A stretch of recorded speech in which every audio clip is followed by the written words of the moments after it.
Influenciadora brasileira nos Estados Unidos diz que marido preso pelo ICE está perto de ser deportado após ser transferido para um centro de imigração na Louisiana. Imigrantes motoristas recebem orientações sobre como agir em abordagens do ICE durante o período de festas de fim de ano. E mais, um bispo de Ohio dispensa fiéis da missa presencial por medo de ações de imigração. E ataque dos Estados Unidos à Venezuela teria sido conduzido pela CIA. Tudo isso e muito mais, agora, no último Agenda 47 de 2025.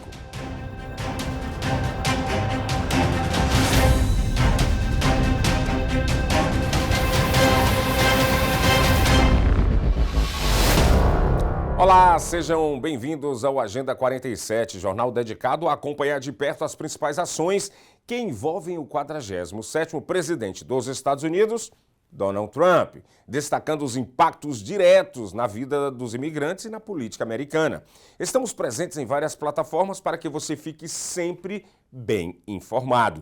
Em todos os Estados Unidos e Canadá pela SPT Television, SIC Internacional, e também na plataforma de streaming SPT Plus. Terminando 2025, hoje é o último dia, 31 de dezembro. Você ainda não baixou, você ainda não fez o download do SPT Plus? Está esperando o quê? Aponta seu telemóvel para cá, aponta seu celular, seu cellphone para esse QR Code e você vai ser redirecionado para a SPT Plus. Lá temos conteúdos de qualidade em português para Portugal, em português para o Brasil, para Angola. Falou português, você vai se sentir em casa nessa plataforma, SPT Plus. E também no nosso canal no YouTube, Seaba Brazilian Television. Informação de qualidade, credibilidade e conexão direta com a nossa comunidade, onde quer que você esteja. A influenciadora brasileira Gabriela Paes, conhecida nas redes sociais como @famíliagapaz, usou suas plataformas para relatar um drama familiar que tem mobilizado seguidores e levantando debates sobre o sistema de imigração dos Estados Unidos. Segundo a própria Gabriela, seu marido, Daniel, foi detido pela imigração americana em Alexandria, no estado da Louisiana, justamente na fase final do processo de retorno da família ao Brasil. Nos últimos dias, ela postou desabafos emocionados, falando sobre a última parada antes do reencontro, depois de semanas de incerteza. Noite sem dormir e comunicação interrompida com Daniel, que agora enfrenta os últimos trâmites antes de uma possível deportação. Especialistas em imigração alertam que centros de detenção na Louisiana, como esse de Alexandria, estão sendo usados como pontos de transição em processos acelerados de deportação, muitas vezes com pouca transparência e acesso legal para os detidos. Ainda sem confirmação oficial das autoridades americanas sobre o caso de Daniel, a influenciadora segue aguardando notícias e recebendo apoio de sua comunidade online, na esperança de que o voo de retorno e o reencontro aconteça o mais rápido possível. Com o aumento das fiscalizações imigratórias durante viagens de fim de ano nos Estados Unidos, a União Americana pelas Liberdades Civis, a chamada ACLU, organização reconhecida por sua atuação em direitos civis, divulgou orientações sobre como motoristas e passageiros devem agir caso sejam parados por agentes de imigração, o chamado ICE. Segundo o material da ACLU, ao ser abordado por agentes federais ou locais, é fundamental manter primeiro a calma, manter as mãos visíveis e apresentar apenas documentos exigidos por lei, como carteira de motorista, registro do veículo e comprovante de seguro. Além disso, ninguém é obrigado a responder perguntas sobre seu status migratório e todos têm o direito constitucional de permanecer em silêncio e pedir um advogado. O guia reforça ainda que a recusa em consistir buscas pessoal ou veículo é um direito salvo quando há causa provável ou um mandado judicial válido. Passageiros podem perguntar se estão livres para sair e, caso afirmativo, retirar-se sem responder questões. Além do exigido por lei, as recomendações chegam em meio a relatos de prisões de imigrantes durante abordagens públicas em várias cidades americanas, que reforçam e que reconhecem a exercer os próprios direitos, e aí é uma das principais, uma das formas mais eficazes de proteção durante essa temporada de viagens. Agora, gente, uma medida inédita. O bispo da Diocese Católica de Columbus, Dom Earl K. Fernandes, anunciou nesta semana uma dispensa temporária da obrigação de participar da missa dominical em dias santos para fiéis, que razoavelmente temem ser detidos por agentes de imigração, o ICE, devido ao aumento das operações imigratórias naquela região. Em cartaz pastoral e um vídeo divulgado nas redes sociais da Diocese, Fernandes explicou que a decisão foi tomada depois de relatos de presença intensificada de agentes federais perto de igrejas e escolas, provocando medo e ansiedade nas comunidades imigrantes, mesmo entre pessoas que têm documentação legal. A dispensa vale até o dia 11 de janeiro de 2026, data que marca o fim do tempo litúrgico do Natal. Vamos conferir o recado do bispo. My dear friends in Christ, recent days have seen an increase in immigration enforcement in the Diocese of Columbus, causing an increase in fear and feelings of anxiety in our immigrant communities.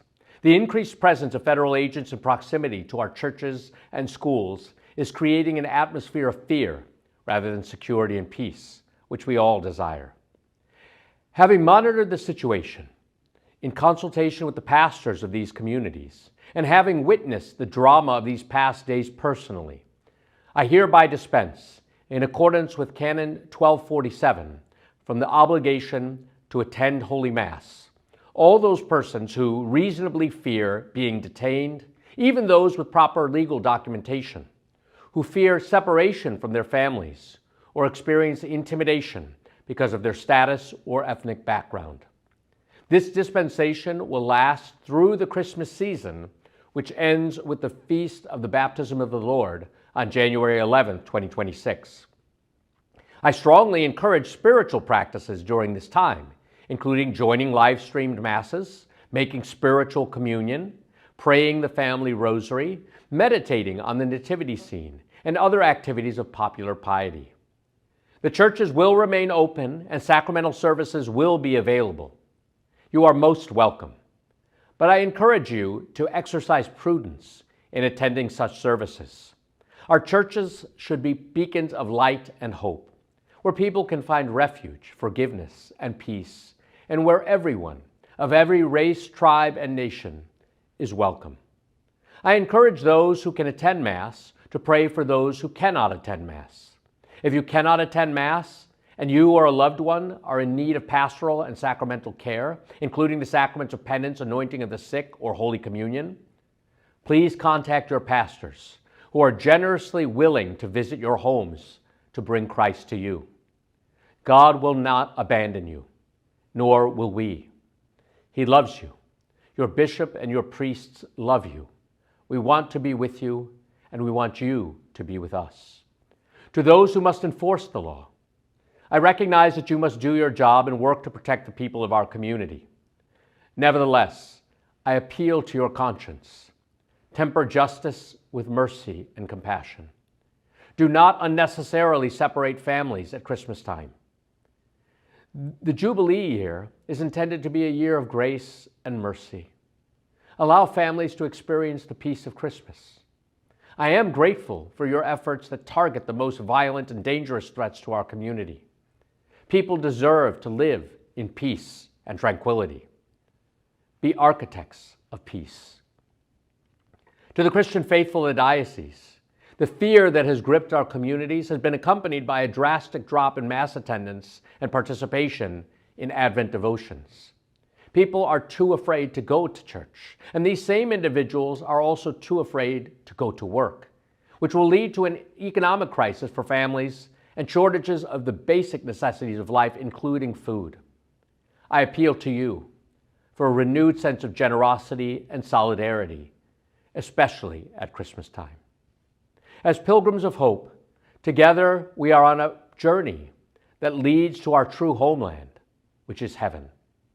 May the Mother of God and Saint Joseph, who took step after step toward Bethlehem and who knew the pain of hearing that there was no room at the inn, but who carried the life and hope of the world with them, watch over you and protect you. To one and all, Merry Christmas. É isso aí, vamos agora ao vivo para Times Square, um dos locais mais icônicos para passar o ano novo aqui nos Estados Unidos. Não, acho que talvez é o local mais icônico. E nesse momento temos imagens ao vivo da Times Square, né, diretor? Vamos mostrar aí que está tudo pronto para o palco da Times Square, aonde a bola de cristal vai descer, todo mundo acompanha. Aí você pergunta, olha, mas já era para ter gente? Já começa a chegar as pessoas, porque as pessoas estão nas ruas laterais, já tem inclusive muitas pessoas esperando para entrar nesses locais. Essas áreas aí que vocês estão vendo, com essas grades, são preenchidas pelas pessoas, o número certo de pessoas ficam dentro dessas grades, as polícias vão liberando, os policiais de Nova York vão liberando, mas a gente já vê que tá tudo pronto aí, tá tudo pronto, tem um caminhão ali Olha, vamos puxar aqui pro palco, puxa a imagem pro palco aí, diretor, puxa pro palco, olha, o palco está pronto, o stage, onde os grandes artistas que vão se apresentar nessa noite, ó, vão se apresentar neste palco aí que você está vendo. Obrigado, diretor, puxar a imagem aí para mostrar pra gente mais de pertinho, dando um close pra gente. E nós do Agenda 47 vamos acompanhar aqui durante esse programa esses últimos preparativos, né? Os últimos preparativos para o Réveillon na Times Square. Ok, pode voltar a imagem pro geral, bota no geral. Isso, diretor, bota aí que fica melhor pra gente ver, né? Olha só, gente, diversos artistas estão cancelando apresentações no histórico Kennedy Center, em Washington, após a inclusão do nome do presidente Donald Trump ao local em uma mudança que tem gerado forte reação no meio artístico. Grupos como os veteranos The Cookers anunciaram a retirada de seus concertos de fim de ano em protesto à renomeação que transformou oficialmente o espaço em The Donald J. Trump and J. John F. Kennedy Memorial Center for Performance Arts. Músicos, bailarinos e bandas alegam que a alteração politiza a instituição cultural e rejeitam se apresentar sob um nome ligado diretamente à atual administração, enquanto a direção do Kennedy Center afirma que as desistências têm motivação política. A controvérsia continua a repercutir entre artistas, público, críticos culturais e mais outras pessoas que influenciam aqui a cultura nos Estados Unidos. More artists have canceled scheduled performances at the Kennedy Center after President Donald Trump's name was added to the facility. Jazz supergroup The Cookers announced their withdrawal from the New Year's Eve concert. The group didn't mention the building's renaming or the Trump administration, but did reiterate a commitment to, quote, playing music that reaches across divisions rather than deepening them. And while the group may not have addressed the Kennedy Center situation directly, one of its members, saxophone player Bill Harper, said in comments that he would, quote, never even consider performing in a venue bearing a name that represents overt racism and deliberate destruction of African American music and culture. It comes after Trump ousted the Kennedy Center board and named himself the institution chairman in February. Actress and writer Issa Rae and producers of Hamilton canceled scheduled engagements while musicians Ben Folds and Renee Fleming stepped down from advisory roles. Kennedy Center President Richard Grenell claimed the cancellations were politically motivated and that the center has received multiple inquiries from artists willing to perform. O presidente da FIFA, Gianni Infantino, defendeu os preços dos ingressos para a Copa do Mundo de Futebol do ano que vem, aqui nos Estados Unidos, Canadá e México, citando a alta demanda e a receita que o torneio gera para o esporte em todo o mundo. Mas grupos de torcedores seguem insatisfeitos e dizem ser uma política de preços injustas para os torcedores. O presidente da FIFA, Gianni Infantino, rebateu na segunda-feira as reclamações sobre os preços dos ingressos para a Copa do Mundo do ano que vem nos Estados Unidos, Canadá e México. Durante um discurso no World Sports Summit, em Dubai, ele disse que houve alta demanda pelo principal evento do futebol, com 150 milhões de solicitações para a compra de ingressos. 150 milhões de solicitações de ingressos. Significa que, se você pensar que em quase 100 anos de história da Copa do Mundo, a FIFA vendeu 44 milhões de ingressos no total. Então, em 2 semanas, para a próxima Copa do Mundo no ano que vem, poderíamos ter preenchido 300 anos de Copas do Mundo. O torneio tem sido alvo de críticas depois que grupos de torcedores condenaram os preços dos ingressos, que em muitos casos são várias vezes mais caros do que partidas equivalentes em edições anteriores. Depois, a FIFA chegou a lançar uma faixa de ingresso de $60 para deixar o torneio mais acessível para torcedores de seleções classificadas. Falando no início de dezembro, o diretor da Football Supporters Europe, Ronan Even, disse que o novo preço é um passo na direção certa, mas não é suficiente. Now, with the $60 Então agora, com esse esquema de $60, os ingressos mais baratos para acompanhar sua seleção até a final vão sair por $480. É caro, pelo menos na nossa opinião, mas é razoável pelos padrões de torneios internacionais. Isso é para a categoria 4. Aí a opção seguinte é a categoria 3. E na categoria 3, você está em $6.900. A diferença é enorme para pessoas que, essencialmente, estariam sentadas no mesmo setor. essentially be sitting in the same section. Torcedores dos Estados Unidos fizeram o maior número de solicitações, seguidos por Alemanha e Reino Unido, disse o presidente da FIFA. Infantino afirmou que a receita gerada volta para o futebol no mundo todo. Without FIFA, there will be no football in 100. Sem a FIFA, não haveria futebol em 150 países do mundo. Há futebol graças a essas receitas que geramos com e a partir da Copa do Mundo, que reinvestimos. The World Cup, which we reinvest. Os Estados Unidos impuseram sanções a 10 pessoas, além de empresas do Irã e da Venezuela, acusadas de contribuir para o comércio de drones e para o programa de mísseis balísticos iraniano. Segundo o governo de Donald Trump, as atividades representam uma ameaça aos americanos e aliados no Oriente Médio. O Departamento do Tesouro informou que as medidas têm como objetivo reforçar sanções das Nações Unidas contra o Irã por causa do programa nuclear do país. Teherã afirma há anos que o programa tem fins pacíficos. Entre os alvos estão uma empresa venezuelana e o presidente do grupo, acusados de comprar drones do Irã. Também foram incluídos 3 iranianos ligados à tentativa de aquisição de produtos químicos usados na fabricação de mísseis balísticos. Em fevereiro, Trump retomou a política de pressão máxima contra o Irã, com o objetivo de impedir o desenvolvimento de armas nucleares. A estratégia inclui ataques liderados pelos Estados Unidos contra 13 instalações de enriquecimento nuclear iranianas em junho, após uma semana de confronto aberto entre Israel e o Irã. O conflito começou depois de ataques israelenses contra estruturas nucleares e militares iranianas. Nesta semana, Trump voltou a afirmar que os Estados Unidos podem realizar novos ataques militares caso o Irã tente reconstruir o programa nuclear. A declaração foi feita essa semana durante o encontro de Trump com o ministro de Israel, Benjamin Netanyahu, na Flórida. Segundo ele, os Estados Unidos vão continuar atuando para impedir que envolvidos no complexo militar iraniano tenham acesso ao sistema financeiro americano. O porta-voz do Departamento de Estado, Tommy Pigott, disse que o Irã continua violando restrições das Nações Unidas. Segundo ele, o fornecimento de armas convencionais para a Venezuela representa uma ameaça aos interesses dos Estados Unidos na região. E agora voltamos com nossa câmera lá da Times Square, nesse momento onde está sendo os últimos ajustes, os últimos preparativos para o Réveillon de logo mais. Acho que é o Réveillon mais famoso dos Estados Unidos e talvez do mundo. Volta até a dizer que talvez do mundo. A gente já vê algumas pessoas aqui, tem uma pessoa tirando uma selfie aqui, mas no mínimo já é pessoas que estão ali trabalhando, estão registrando, porque nesse momento ainda não foi autorizado as pessoas entrarem. As pessoas que acompanham esse Réveillon, gente, uma curiosidade aqui, são pessoas realmente que têm uma vontade muito grande de conhecer esse Réveillon aqui em Nova York. Por quê? Porque nesse momento faz menos 1 grau Celsius e 30 Fahrenheit. Ou seja, está muito frio. As pessoas têm que vir para cá muito agasalhada, têm que vir para cá muito bem confortável, warm, né, mantendo o calor do corpo, para aguentar até meia-noite. Porque as pessoas, depois que elas entram nessas áreas ao redor aqui do palco, depois que elas entram aqui, elas não podem mais sair. Então tem gente que vai de fralda para fazer ali seus, né? Porque daqui até meia-noite é hora pra caramba, hein, gente?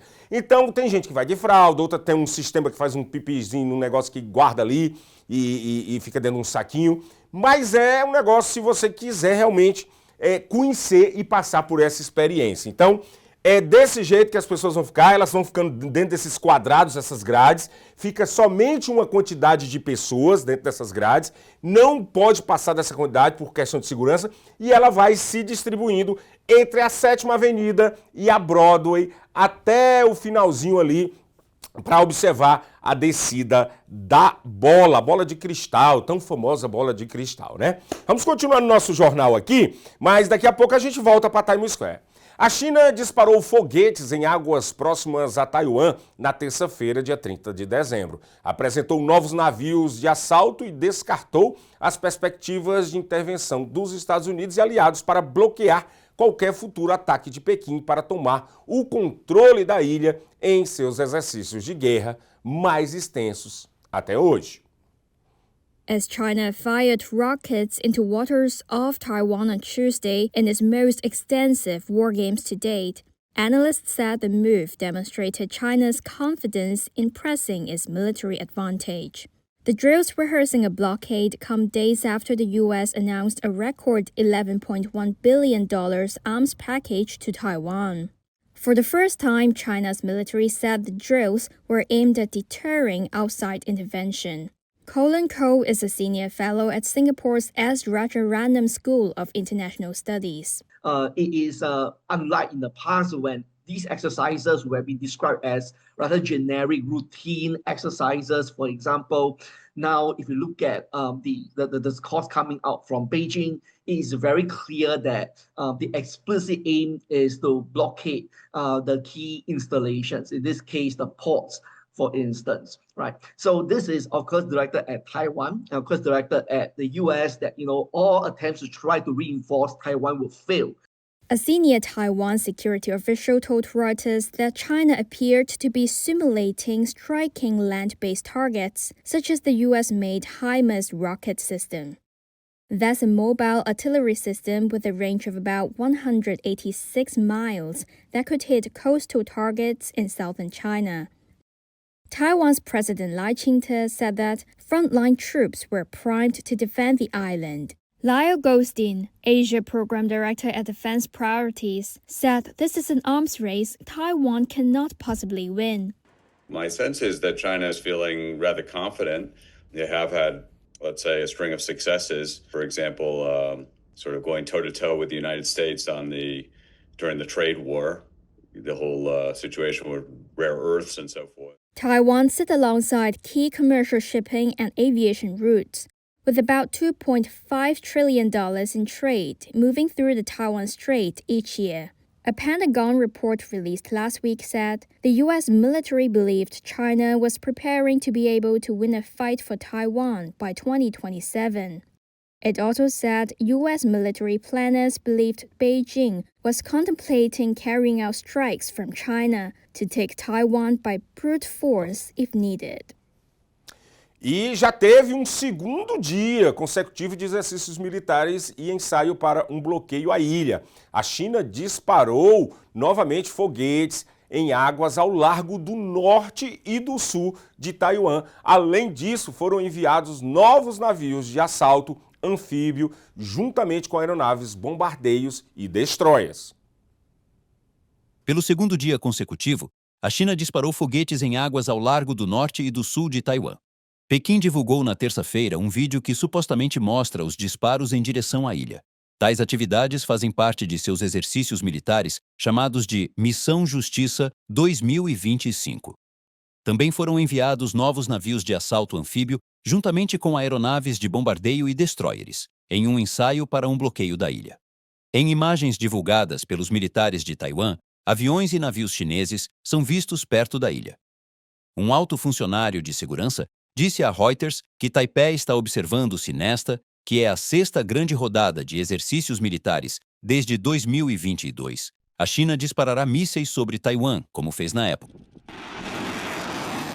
O Ministério da Defesa da ilha confirmou que exercícios de tiro real ocorreram ao norte de Taiwan na manhã de terça-feira e que destroços entraram em sua zona contígua, um perímetro definido de 24 milhas náuticas da costa. Jian Shen é a diretora-geral adjunta do Ministério das Relações Exteriores de Taiwan.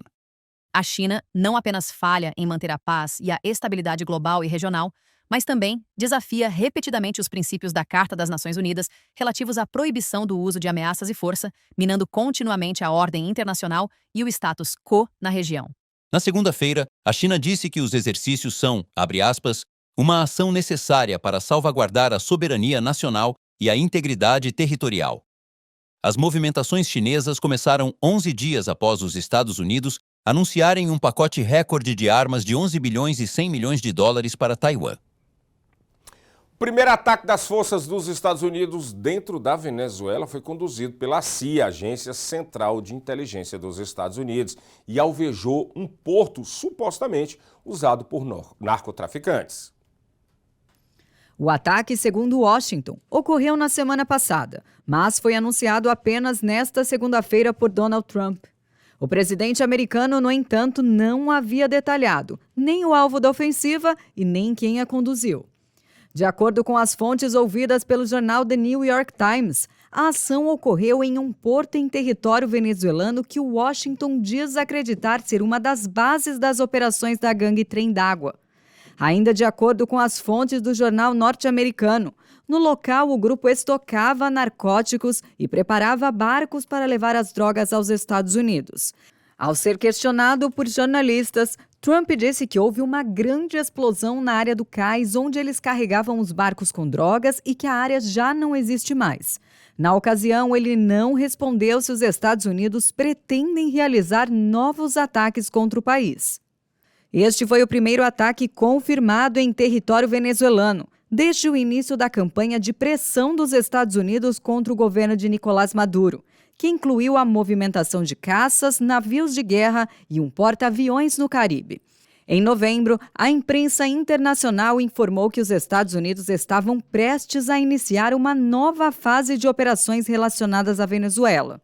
A pressão contra o regime venezuelano começou em agosto, quando os Estados Unidos elevaram para 50 milhões de dólares a recompensa por informações que levassem à prisão do presidente venezuelano. No mesmo mês, o governo americano enviou um forte aparato militar para o Mar do Caribe. Trump e o presidente venezuelano chegaram a conversar por telefone em novembro. No entanto, segundo a imprensa americana, os contatos terminaram sem avanços, já que Maduro teria demonstrado resistência em deixar o poder. Nas últimas semanas, militares venezuelanos apreenderam navios petroleiros da Venezuela. Trump também determinou um bloqueio contra embarcações alvos de sanções e acusou Maduro de roubar os Estados Unidos.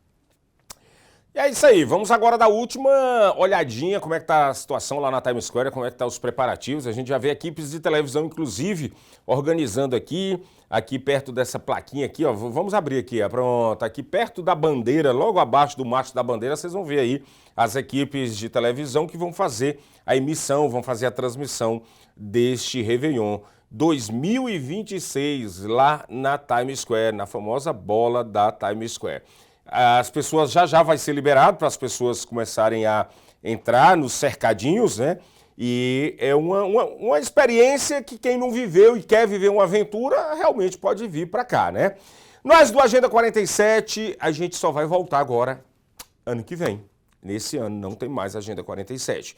Mas ano que vem a gente vai deixar uma promessa aqui para vocês de trazer sempre mais informações de qualidade, informação com credibilidade, informação checada, informação que vai ajudar você, imigrante que fala português, você brasileiro, você português, angolano, você que está nos ouvindo em todo o mundo, porque através da nossa plataforma SPT Plus, através do YouTube, a gente chega em vários locais desse planeta. Então, a gente quer agradecer demais a audiência de vocês. E continuem a se inscrever no nosso canal no YouTube, Seaba Brazilian Television. Nossa meta era 15, mas chegamos a 13, tá bom demais. Eu sei que até o finalzinho aí de janeiro vocês vão dar esses 15 pra gente aí, 15 mil inscritos. É bem facinho, se inscreva no canal, deixa o seu like, se você gostou, se não gostou, deixa o dislike. Mas é final do ano, tá todo mundo na paz, vamos deixar só o like, né? Deixa um comentário, comenta aí e que a gente tenha um 2026 muito melhor, um 2026 com muita saúde, 2026 com muito trabalho para todos nós. Em nome da equipe do Agenda 47, da SPT, da SPT Plus, da SIC, todo mundo aqui da SIC Internacional, a gente agradece Feliz Ano Novo para vocês, até 2026. Mas ainda volto hoje à noite, ainda no Jornal Brasil News. Até ano que vem! Tchau!